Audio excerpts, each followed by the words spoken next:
Aujourd'hui, c'est le 12e jour de la neuvaine de l'enfant Jésus. Et je vous demande de prier beaucoup pour la Colombie. La situation actuelle en Colombie est très difficile à ce moment-là.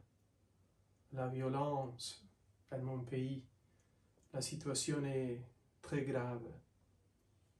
Et en même temps, il faut parler de la naissance du Christ.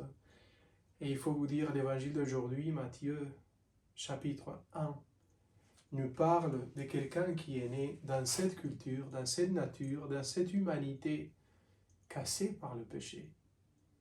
Et quand même, un homme, véritablement homme, né de notre humanité, et qui en même temps est Dieu, Dieu lui-même. Dieu lui-même qui fait partie de notre humanité. Et pas seulement l'humanité d'une manière générale, l'humanité concrète. L'existence du Christ fait partie d'un peuple concret, d'un héritage concret, d'une histoire, d'un père, d'une mère,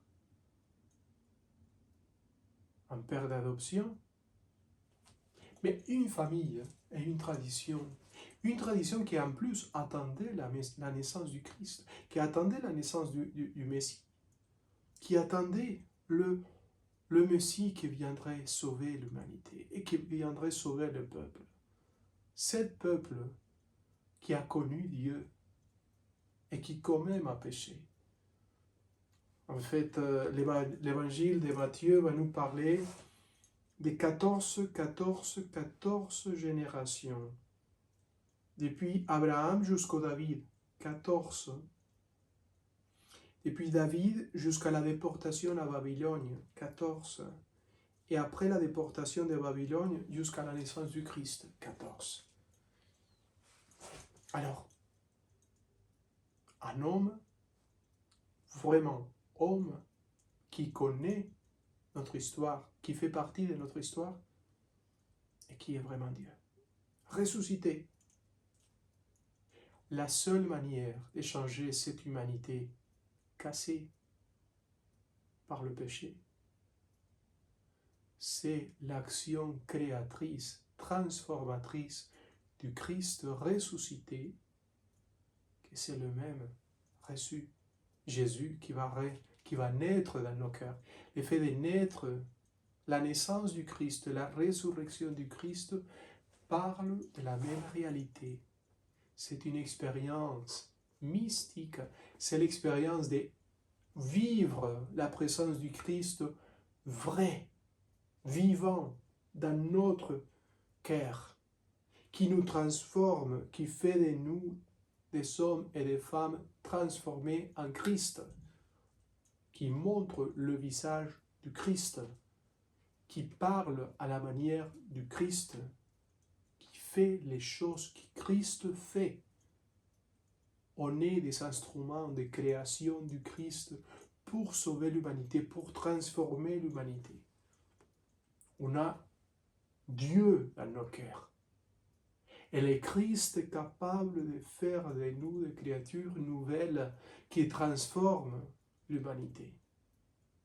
Soyez clairs dans votre pensée et dans votre cœur de ça.